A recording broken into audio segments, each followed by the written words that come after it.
WhatsApp guys, Adani करेगा बिजली बंद। बांग्लादेश पर अरबों का कर्ज चढ़ा ले भैया, कर्जे में दबा पड़ा है, लेकिन फिर भी इन्होंने अपनी चलती फिरती सरकार का ही इन्होंने भट्टा बिठा लिया। जबकि क्या बोले, छोड़ो, मेजर गौरव सर की वीडियो है, देखते पूरी वीडियो। 1 2 3 गो।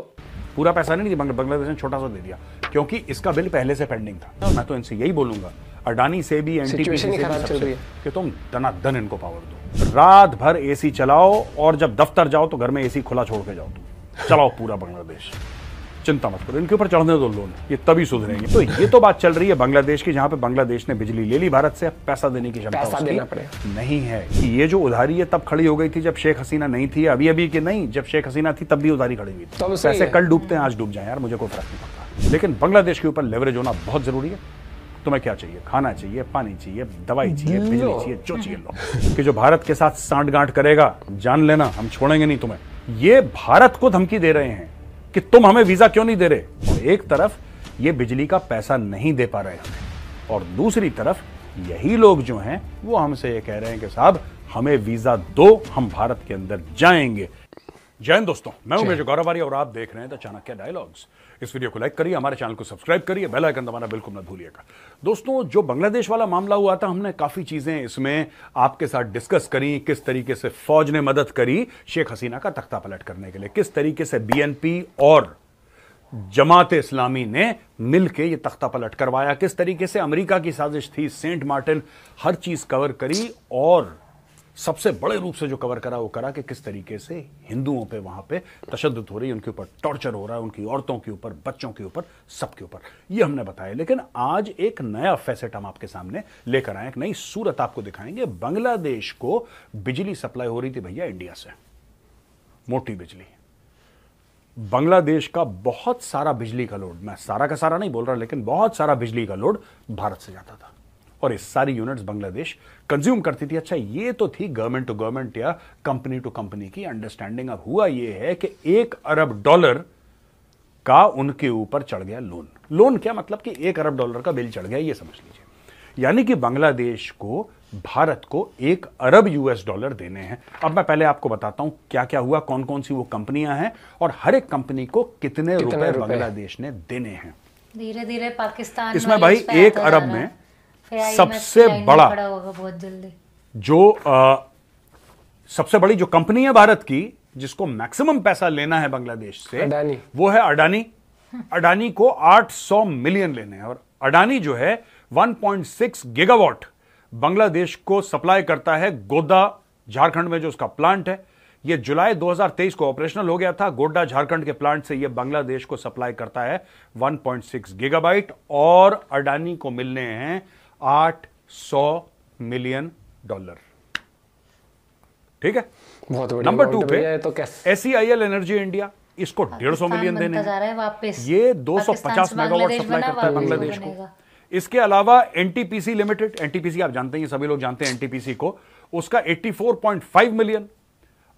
इसमें से वो 46 मिलियन 25 अगस्त को रिसीव कर चुका है, यानी कि अपने 3 दिन पहले ये 46 मिलियन रिसीव कर चुका है, और ये सप्लाई करता है 740 मेगावाट टू बांग्लादेश। अब इसका और पैसा बाकी है, पूरा पैसा नहीं दिया, बांग्लादेश ने छोटा सा दे दिया क्योंकि इसका बिल पहले से पेंडिंग था, इसका बकाया बहुत पहले से था। लोगों ने हल्ला करा होगा कि भाई तुम दे ही नहीं रहे, महीने दर महीने तुम डिफॉल्ट कर रहे हो, लाओ बिजली काटते हैं, कुछ तो बोला होगा, डर के मारे कुछ पैसा दे दिया इन लोगों को। पीटीसी इंडिया 79 मिलियन, ये 250 मेगावाट सप्लाई करते हैं, और power grid corporation of India को 20 मिलियन देने हैं। ये पूरा लेखा जोखा है दोस्तों कि कितना इलेक्ट्रिसिटी सप्लाई हमने बांग्लादेश को करी है, और कितनी उन लोगों ने हमें, मतलब डॉलर्स जो हैं, कितने वापस देने हैं। अब दोस्तों, ऐसा तो होता है ना कि नॉर्मली कोई बंदा अपना बिल ना दे तो उसकी बिजली कट जाती है, लेकिन ये देश का मामला है, तो ये कंपनियों को पैसा नहीं मिला, लेकिन फिर भी ये बांग्लादेश को लगातार पावर देते रहे फिर भी। और मैं तो इनसे यही बोलूंगा, अडानी से भी, एनटीपीसी से भी, सबसे दनादन इनको पावर दो, दनादन पावर दो, चढ़ने दो इनके ऊपर। 1 अरब, 2 अरब, 3 अरब, 4 अरब, 10 अरब चढ़ने दो। इनको बोलो भैया तुम्हें चाहिए क्या, तुम पैसा छोड़ो, पैसा बाद में लेंगे। लेकिन फिर ये उसकी तरह होते जाएंगे ना, उधार मांगते रहेंगे। तो दोस्तों, मैं तो ये बोलूंगा, बिल्कुल चिंता मत करो कि बांग्लादेश से पावर आया कि नहीं आया। This is right geopolitical leverage, ये जियोपॉलिटिकल लेवरेज है। इसमें इन सब चक्करों मत पड़ना कि हमारी पेमेंट नहीं आई, ये छोटी बातें हैं। अब बोलो कितना चाहिए आपको, कितनी इलेक्ट्रिसिटी चाहिए साहब, हमें इतनी चाहिए, इतनी नहीं, इतनी प्लस 10 लो और बोलो।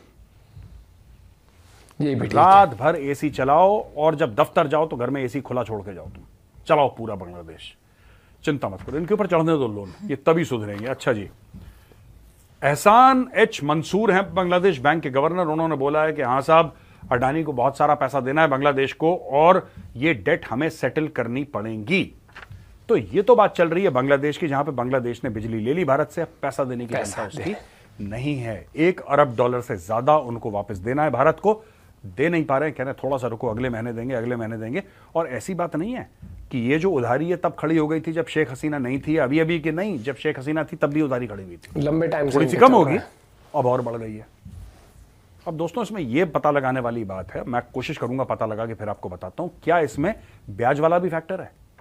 क्योंकि अगर इसमें ब्याज लग रहा है इनके तो सोते उड़ेंगे, जैसे होता है ना कि हम आपके ऊपर फाइन लगाएंगे अगर आपने इतने महीने तक बिल नहीं दिया तो इसके ऊपर ब्याज लगेगा, इनके तो कुछ भी लगेंगे फाइन बढ़िया। आपके ऊपर लगेगा। अगर ये बात है तो फिर तो ये फायदे का सौदा है। जियोपॉलिटिकली मैं पैसे की बात नहीं कर रहा, पैसे कल डूबते हैं आज डूब जाए यार, मुझे कोई फर्क नहीं पड़ता। Peanuts, $1 billion for India is peanuts, चिल्लड़ है भारत के लिए।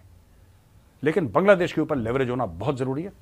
तुम्हें क्या चाहिए? खाना चाहिए, पानी चाहिए, दवाई मांगो चाहिए, हम बिजली देंगे चाहिए, और चाहिए। बाद में लपेटेंगे। डबल लो, ट्रिपल लो, जितना चाहिए लो। चाइना ऐसी तो करता था, इतना दे दोगे हजम धीरे ना धीरे होगा। समझ अच्छा, आएगा। यहां पे इंडिया का वीजा एप्लीकेशन सेंटर है सतखीरा डिस्ट्रिक्ट बांग्लादेश में। वहां पे मंडे को यानी 26 अगस्त को हल्ला हो गया भैया, बहुत तगड़ा। बात यह है कि लोगों ने बहुत लंबी लाइन लगाई थी वीजा सेंटर के आगे। यह बांग्लादेश में सतखीरा जगह है, इसमें बहुत लंबी लाइन लगी थी। इंडिया का जो कॉन्सुलेट है कि भारत हमें जाना है। अब ये पहली बार मुझे पता लगा कि वीजा लेके भी आते हैं बांग्लादेशी। मैं ऐश्वर्य मजाक नहीं उड़ा रहा किसी की, मुझे नहीं पता था कि ये भाई लोग वीजा लेकर भी इंडिया आते हैं। मुझे तो लगा कि यहाँ पे आते हैं, आधार कार्ड लेके बोलते हैं मालदा के रहने वाले हैं, फिर नोएडा में आते हैं लोग, सीधे काम करते हैं। ये पहली बार मैंने सुना है कि वीजा सेंटर के सामने भीड़ लगी। अच्छा, ये भी एक कॉमेडी अपने आप में दोस्तों। ये अजीब सी विचित्र सी बात है कि भैया बांग्लादेशियों को जब ये बोला गया कि वीजा प्रोसेसिंग में थोड़ा सा टाइम लग रहा है क्योंकि भीड़ बहुत है, तो थोड़ा सा टाइम लगेगा यार, जाहिर सी बात है, कई सौ लोग खड़े हैं तो टाइम लगेगा, प्लीज थोड़ा सा वेट करिए, हम कर रहे हैं। तो भीड़ उग्र हो गई और भीड़ ने नारेबाजी करी और सारी की सारी भीड़ जो है वीजा सेंटर के अंदर घुस गई बांग्लादेश के अंदर, और वहां पे नारेबाजी शुरू, भारत के खिलाफ नारेबाजी। आना भारत ही है। यहां तक उन्होंने भारत बोल और दिया नारेबाजी में ही। कि जो भारत के साथ सांठगांठ करेगा जान लेना, हम छोड़ेंगे नहीं तुम्हें। अच्छा, भारत के कॉन्सुलेट में, भारत के वीजा सेंटर में घुस के भारत को धमकियां दे रहे हो और तुम्हें भारत का वीजा चाहिए यार, थोड़ी तो ये मुझे लॉजिक पागल समझ हो में नहीं आया। अगर आप में से किसी को समझ में आया है तो कमेंट्स में लिखिए। ये भारत को धमकी दे रहे हैं कि तुम हमें वीजा क्यों नहीं दे रहे। ये देखो, खून तो एक ही वहीं का है ना, they started shouting slogans. Pakistan वाला ही है। अच्छा, यहां पे लिमिटेड स्ट्रेंथ से ऑपरेट कर रहे हैं हमारे वीजा सेंटर बांग्लादेश में, क्योंकि जब से दंगा फसाद हुआ है आधे लोग चले गए। उन्होंने बोला सर ये पागल वागल है, जला वाला देंगे, जंगली लोग हैं, तो we don't want to deal with them. तो हाफ स्ट्रेंथ से भी कम से ये वीजा सेंटर वहां पे ऑपरेट कर रहे हैं। वहां पे इन लोगों ने भैया नारेबाजी करी, खूब नारेबाजी करी कि जो भारत के कोलैबोरेटर्स हैं, जो भारत के साथ मिले हुए हैं, तुम देख लेना हम तुम्हारा क्या हशर करते हैं, क्या तुम्हारे साथ सलूक करते हैं। और फिर बोला कि वीजा हमें जल्दी दो, हाय हाय वीजा हमें जल्दी दो। ठप्पा लगा दे हाथ पे ही, तो ऐसे सीधा। मार रहे हैं जैसे पता नहीं इनका अधिकार होगा भारत आना। हाँ, क्यों, अब इनकी गलती भी नहीं है, आज तक तो अधिकार समझ के ही आते नहीं। और हमारे नेताओं ने इनको वेलकम भी कराया हाथ जोड़ के फूल मालाओं से। हाँ, जब सही। आप किसी की इतनी आदतें खराब कर देंगे फिर वो हुड़दंग तो मचाएगा ही। इनकी क्या गलती है भाई। तो ये बांग्लादेश उनको तो लग रहा है हक मार रहा है एक हमारा। तरफ ये बिजली का पैसा नहीं दे पा रहे हमें, और दूसरी तरफ यही लोग जो हैं वो हमसे ये कह रहे हैं कि साहब हमें वीजा दो, हम भारत के अंदर जाएंगे। तो ये भी अच्छी बात है यार, ये भी अच्छी बात है। जैसा मैंने बोला ना पहले, मैंने कभी नहीं सुना था कि कोई भी बांग्लादेशी वीजा लेके आया हो। मुझे लगा था शेख हसीना पहली बांग्लादेशी है जो ऐसे लीगली आई हो भारत में। मैंने तो इलीगली बांग्लादेशी देखे हैं, इनके कोई डिप्लोमेट्स आते होंगे वीजा लेके, इसके अलावा तो कोई बांग्लादेशी लीगल रूट से आया नहीं इंडिया, हमने तो सुना नहीं कभी। चलो ठीक है, गुड यार, इट्स अ गुड बिगिनिंग। अब भाई गजब है, मतलब इंडियन कॉन्सुलेट में आकर कंपेयर वहीं पर कह रहे हैं कि हमें तो एक टाइम पे अगर वो बोला था ना कि पाकिस्तान कोई देश नहीं है, वो एक मानसिकता है। और घटिया मानसिकता हो चुकी है वो इस टाइम वो यही पे। तो वो होती है। धीरे धीरे, अब देखो एक टाइम पे बांग्लादेश की इकोनॉमी अच्छी थी, वहां से अच्छी इनकी करेंसी थी पाकिस्तान, लेकिन अब क्या देख रहे हो ना, धीरे धीरे जैसे उसका था पहले इंडिया से के इतना उल्टा सीधा वो करा उसने, ट्रेड बंद करा, सब कुछ है, फिर धीरे धीरे उधार में दबता दबता चला गया। ये इनकी हरकतों की वजह से आज सिचुएशन है कि वीजा में भी इतना टाइम लग रहा है, हर एक चीज हो रहा है, खुद अपने ऐसे कड़वी हरकतें करके इन्होंने अपना देश खुद ही डुबो लिया। और तभी बोला था कि जब ये सब हरकतें कर रहे थे ना, इन दो पे इतना मतलब जो उन्होंने इतना बुरा हाल वहां पे मचा दिया था, जो भी है कि, और पाकिस्तान के बंदे ने क्या बोला था याद है तुझे उसका इंटरव्यू, कि बांग्लादेश धीरे धीरे पाकिस्तान की तरह गड्ढे में जाता जा रहा है, जिस राह पर ये चल रहा है उससे भी नीचे जाएगा, और ये शुरुआत है। और दूसरी बात की सही है वो, अब आपको भी चाइना की तरह मानसिकता रखनी पड़ेगी थोड़ी। चाहिए 2 करोड़, इन्हें उधार 4 करोड़ ले, देखी जाएगी। करते जाओ, इतना चढ़ा दो, फिर वो आगे वाला झुक जाए बिल्कुल ही। और वही चीज हो रही है, और ये सही है, इनके साथ होना भी ऐसे चाहिए, क्योंकि इन्होंने बिल्कुल ह्यूमन राइट्स की बात करते हैं काफी देश, इनको तो बिल्कुल नहीं करनी चाहिए ह्यूमन राइट्स की बात। इन्होंने जो हालात अभी कर रखे थे ना कुछ टाइम पहले, तो अभी तो पता नहीं सिचुएशन क्या है, लेकिन इन्होंने बहुत बुरा हाल कर रखा था वहां पर। आप अपना पॉइंट ऑफ व्यू शेयर कर सकते हो। बाकी सर ने सही पॉइंट मारा, वो जो रोस्ट करा ना सर ने कि मैं तो हैरान हुई, वीजा लेके भी आते हैं। बढ़िया था भैया, नहीं तो नॉर्मली वही तारों के नीचे से है क्या सुरंगों में से दीवार टाप के। मिलते हैं एक साथ, बाय।